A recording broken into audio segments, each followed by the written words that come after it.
पसंद। तो इस तरह के बेगमपुरा जैसे राज्य की उन्होंने कल्पना की और वो बात करते थे, वो चाहते थे कि इस भारत देश में एक ऐसे राज्य की स्थापना हो जहां पर कोई छोटा बड़ा ना हो, कोई ऊंच नीच ना हो, कोई गरीब अमीर ना हो, कोई भूखा ना मरे।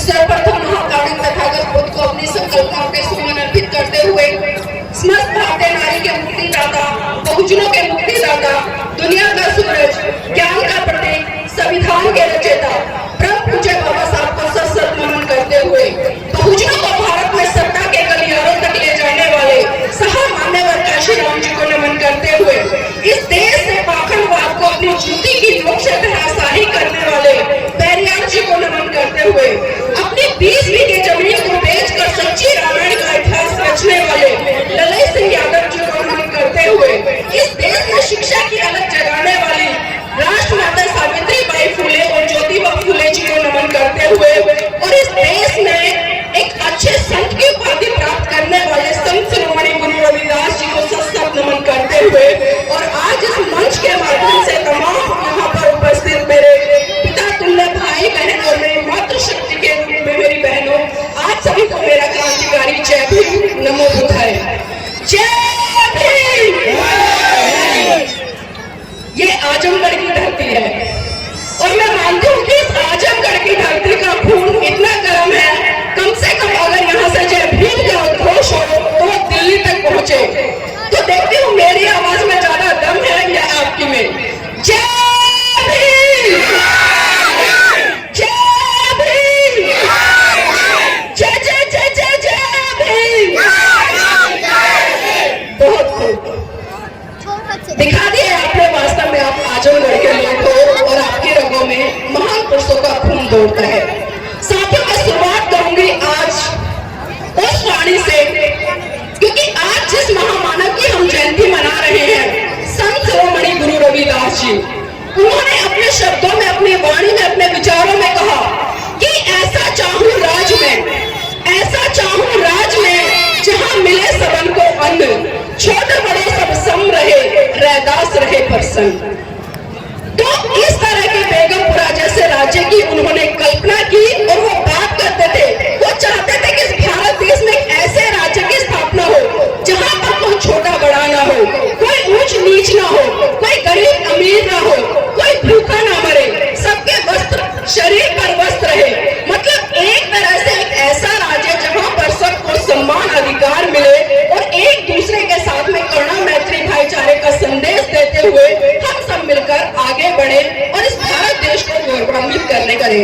और इसी कड़ी में साथियों, परम पूज्य बाबा साहब ने भी एक बात कही कि जो अपने घर की दीवारों पर लिख दो कि हम इस देश के शासक हैं। उन्होंने साफ साफ कहा कि राजनीतिक सत्ता वो चाबी है जिससे आपके लिए द्वार खुलते हैं। अगर हम यहाँ पर दोनों महान पुरुषों की बात करें तो दोनों ने एक अच्छे राज्य की, एक अच्छे देश की और सत्ता की बात करी। संत शिरोमणि गुरु रविदास जी ने जैसे कहा कि ऐसा चाहूं राज में जहां मिले सबन को अन्न, और बाबा साहब ने भी कहा कि जाओ मेरे बहुजन समाज के लोगों, इस देश की सत्ता पर काबिज हो जाओ। लेकिन क्या हमने इन दोनों महान पुरुषों के इन बातों को समझा, कितना जाना, कितना सोचा, कितना विचार किया, कितना इन चीजों को लेकर हमने मंथन किया? शायद नहीं किया। अगर किया होता तो आज हमारे पास में वो राज भी होता, वो सत्ता भी होती और वो शासन भी होता और ऐसा राज्य भी होता जिसकी कल्पना हमारे महान पुरुषों ने की। लेकिन कहीं ना कहीं मैं देखती हूँ कि चाहे कोई भी आंदोलन हो, चाहे सामाजिक आंदोलन हो, राजनीतिक आंदोलन हो या धार्मिक आंदोलन हो, अगर उसमें सही रूप में सबसे बड़ी भूमिका आती है तो आती है महिला जाति की। लेकिन विडंबना है कि आज इस भारत देश की महिलाएं अपने महान पुरुषों के इतिहास को नहीं पढ़ती, उन्हें जानने का प्रयास नहीं करती और उनकी जय जयकार करती है जिनके बारे में वो जानती भी नहीं है। मैं इनडायरेक्ट रूप से बहुत सारी बातें कह रही हूँ, समझदार के लिए इशारा ही काफी है, क्योंकि हमने अपने महान पुरुषों को पढ़ा ही नहीं। जिस तरह से परम पूज्य बाबा साहब ने, संत शिरोमणि गुरु रविदास जी ने पूरा जीवन इस देश के लोगों के लिए समर्पित कर दिया, जितना त्याग समर्पण बलिदान इन महान पुरुषों में था, उनके रक्ति भर भी त्याग समर्पण बलिदान की भावना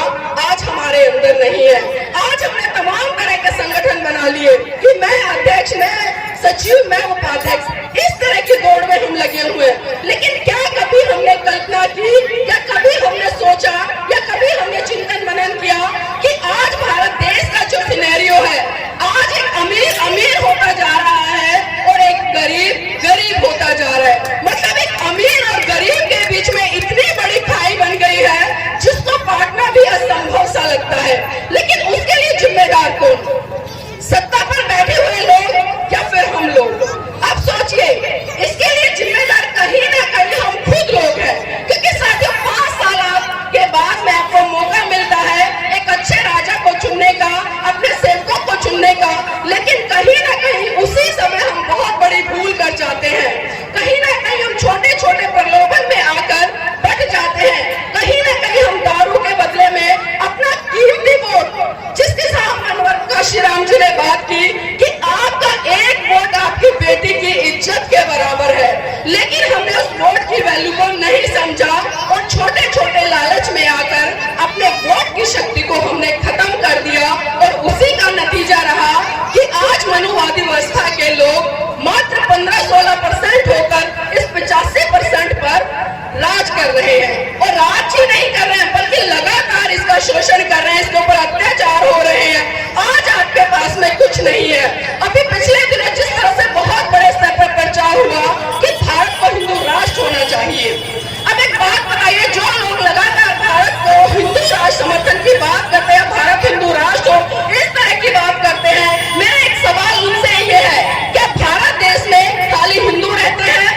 भारत देश में मेरे साथियों हिंदू भी रहते हैं, मुस्लिम भी रहते हैं, बौद्ध भी रहते हैं, जैन भी रहते हैं, ईसाई भी रहते हैं। इस देश में हर धर्म को मानने वाले लोग रहते हैं। और ये आजादी हमें परम पूज्य बाबा साहब के संविधान से मिली, क्योंकि परम पूज्य बाबा साहब के द्वारा लिखित संविधान कहता है कि भारत एक धर्मनिरपेक्ष राज्य है, जिसमें हर व्यक्ति को अपनी मर्जी से जीने का अधिकार है, अपनी मर्जी से किसी भी धर्म को फॉलो करने का अधिकार है, अपनी मर्जी से अपने लिए तमाम सुख सुविधाएं जुटाने का अधिकार है। लेकिन आज कुछ % लोग इन बहुत बड़ी संख्या के अधिकारों को छीनने का काम कर रहे हैं। क्योंकि इसमें बहुत बड़ा कहीं ना कहीं मैं जो दोष पाती हूँ तो वो हमारा है। मैंने जिस तरह से बात करी, क्योंकि संत शिरोमणि गुरु रविदास जी, बाबा जी, बहुजन समाज से आने वाले तमाम संत गुरुओं ने आपके लिए अच्छे राज्य की कल्पना की, एक सुशासन व्यवस्था की कल्पना की, लेकिन हम उस दिशा में आज बिल्कुल नहीं बढ़ रहे हैं। हम सिर्फ एंटरटेनमेंट करते हैं, ताली बजाते हैं, नाचते हैं, झूमते हैं, जय भीम के नारे लगा लेते हैं, नमो बुद्धाय बोल लेते हैं, जय काशीराम बोल लेते हैं, संत शिरोमणि गुरु रविदास जी की जय बोल लेते हैं। लेकिन क्या खाली जय बोलने से इन महान पुरुषों की हम इस देश की सच्ची धरोहर को इस देश के लोगों तक बता पाएंगे या उन तक पहुंचा पाएंगे? क्या इस पर हमने कभी विचार किया?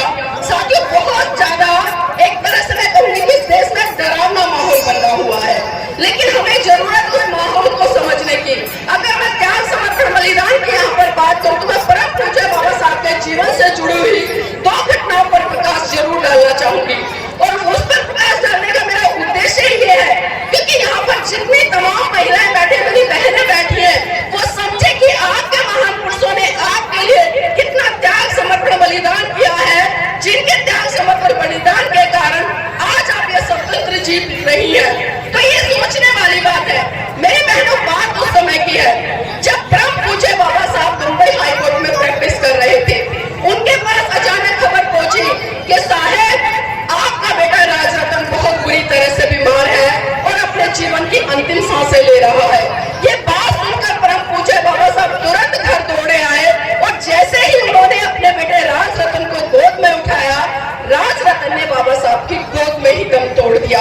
ये मंजर देखकर माता रमाबाई बिलख बिलख कर रोने लगी और साहब का कॉलर पकड़कर कहने लगी कि साहेब बस कीजिए, बस कीजिए साहेब, बस कीजिए। आपके समाज सेवा के भूत ने एक एक करके मेरा पूरा परिवार उजाड़ दिया, साहेब बस कीजिए।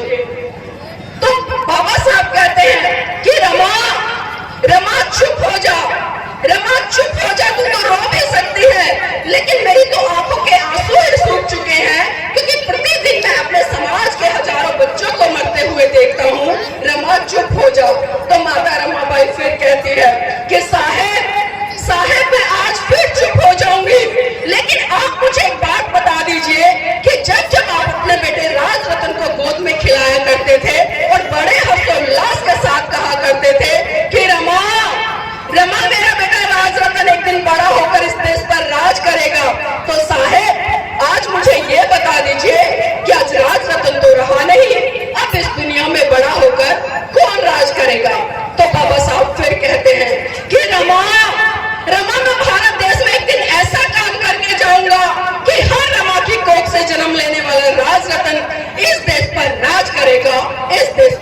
राज करेगा।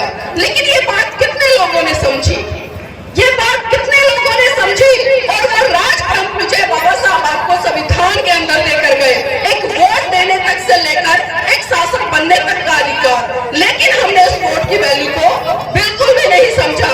और यहाँ पर अगर मैं बाबा साहब के समर्पण या त्याग की बात करूं तो दूसरा घटनाक्रम में उनके जीवन से जुड़ा हुआ है, उसको भी यहाँ पर बताना चाहूंगी। मेरी बहनों, बात उस समय की है जब परम पूज्य बाबा साहब पीएचडी की डिग्री लेकर विदेश से महाराष्ट्र लौटे, और जब महाराष्ट्र के लोगों को पता चला कि बाबा साहब भारत आ रहे हैं और महाराष्ट्र में आएंगे, तो महाराष्ट्र के लोगों ने एक विशाल भव्य कार्यक्रम का आयोजन किया कि बाबा साहब विदेश से आ रहे हैं तो क्यों ना उनका सम्मान सत्कार कार्यक्रम हम लोग रखें। और जब ये बात माता रमाबाई को पता चली तो माता रमाबाई के भी कहीं ना कहीं एक हर्षोल्लास मन में उत्पन्न हुआ और एक जिज्ञासा जगी कि जब इतने सारे लोग बाबा साहब के सम्मान सत्कार कार्यक्रम में जा रहे हैं तो क्यों ना मैं भी अपनी आंखों से प्रत्यक्ष रूप से उस कार्यक्रम को देखूं और उस कार्यक्रम का हिस्सा बनूं। लेकिन मेरी बहनों, आपको जानकर आश्चर्य होगा कि माता रमाबाई के पास में एक भी ऐसी साड़ी नहीं थी जिसको पहनकर वो बाबा साहब के सम्मान सत्कार कार्यक्रम में जा सके। तभी उन्हें याद आया कि एक बार साहू जी महाराज ने सम्मान स्वरूप बाबा साहब को एक पगड़ी भेंट की थी, और माता रमाबाई ने वही पगड़ी ट्रंक से निकाली और उस पगड़ी को अपनी साड़ी के ऊपर लपेटकर वो बाबा साहब के सम्मान सत्कार कार्यक्रम में पहुंच गई।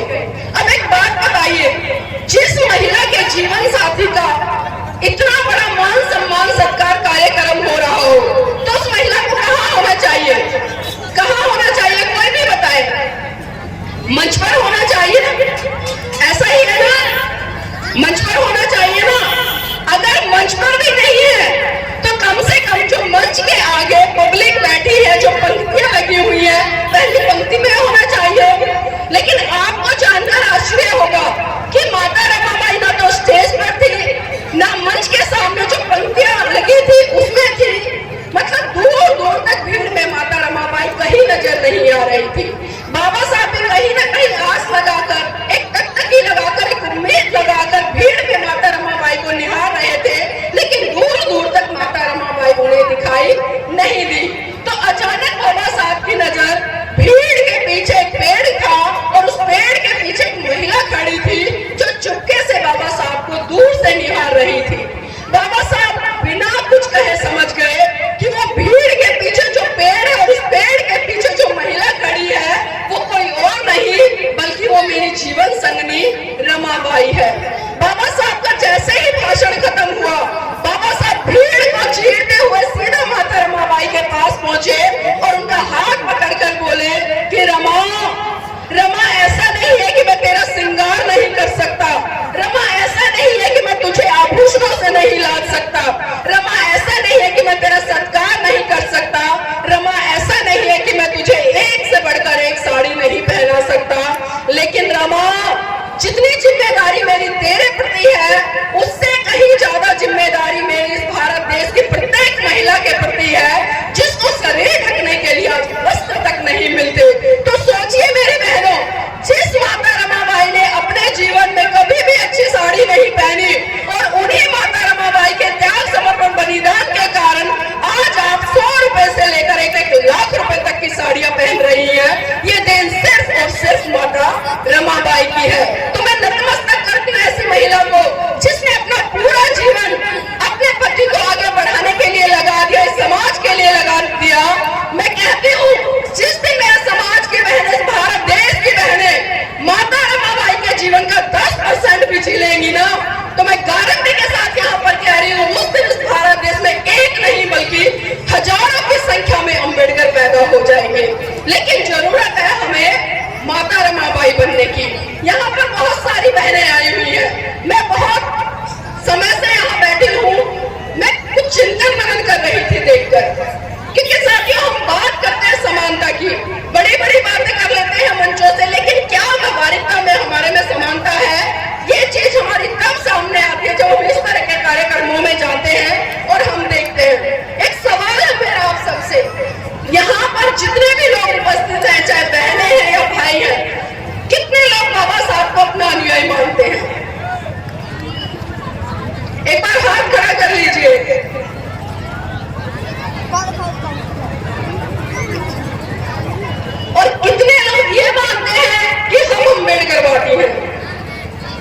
मैंने अनुयायी और अंबेडकरवादी दो शब्द यहाँ पर इस्तेमाल किए हैं, तो सोच समझकर जवाब दीजिएगा।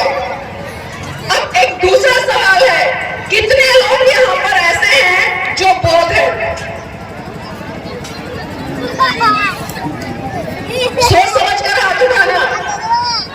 अब आप खुद देखिए, यहाँ पर कम से कम 400-500 लोग हैं और पीछे भी खड़े हैं, उनमें से मात्र 10-12 हाथ खड़े हुए हैं जो आज ये कह रहे हैं कि हम बाबा साहब को अपना आदर्श मानते हैं, उनके अनुयायी हैं और हम बौद्ध हैं।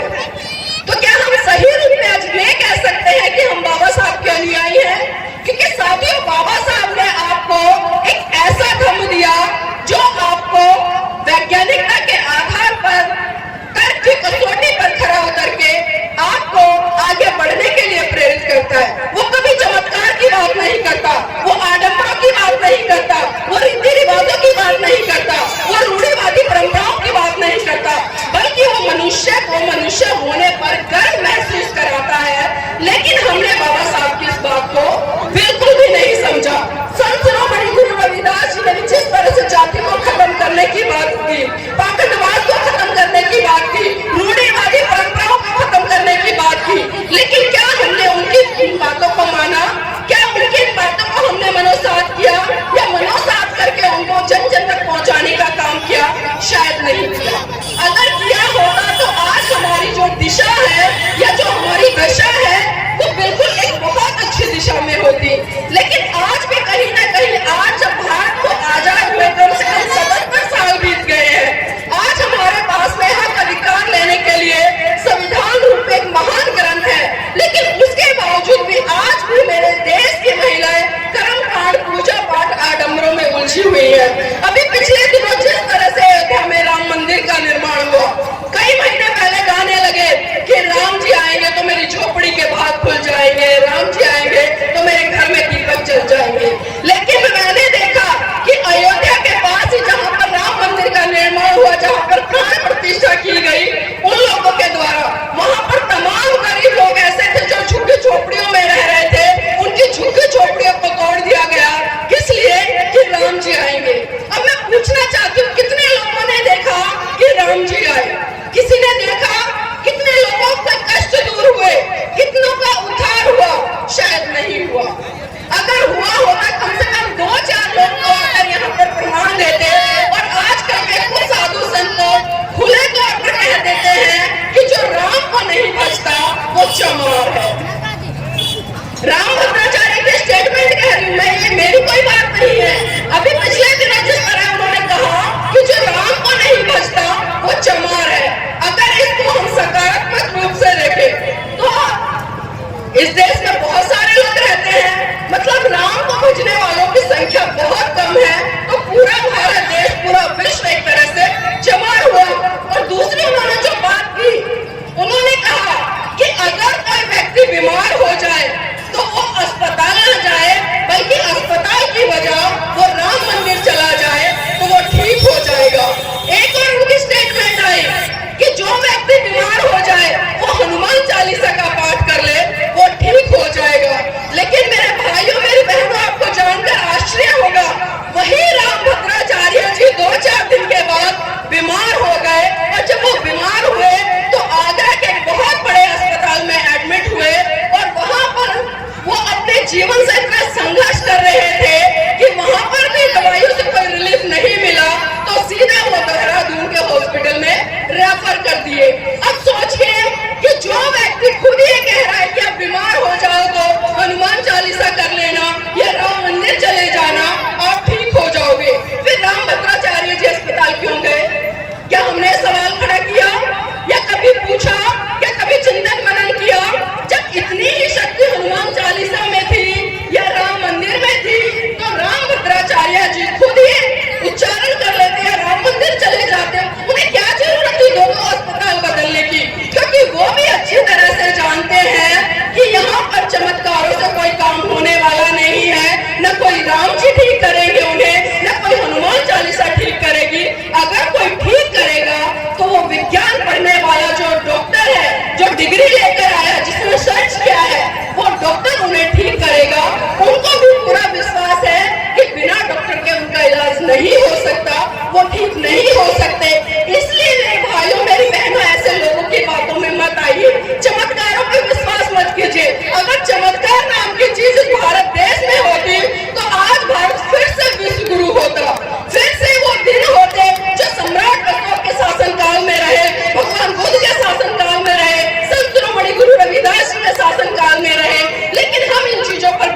चर्चा नहीं करते और कहीं ना कहीं जो दूसरे लोग बोल देते हैं हम उनको बहुत जल्दी मान लेते हैं। महाकारुण्य तथागत बुद्ध ने साफ साफ कहा कि आप किसी भी बात को इसलिए मत मानो कि वो धर्म शास्त्रों में लिखी है।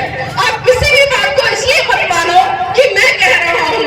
आप किसी भी बात को इसलिए मत मानो कि एक बहुत बड़ा जनसमूह कह रहा है, या किसी भी बात को इसलिए मत मानो कि बहुत बड़े बड़े लोग कह रहे हैं या कोई धर्म गुरु कह रहा है, बल्कि आप उस बात को तब मानो जब आप उसको तर्क की कसौटी पर खरा उतार लो और आप जांच पड़ताल कर लो और आपको पता चले कि ये बात आपके लिए सही है, आपके परिवार के लिए सही है, आपके समाज के लिए सही है और आपके देश के लिए सही है।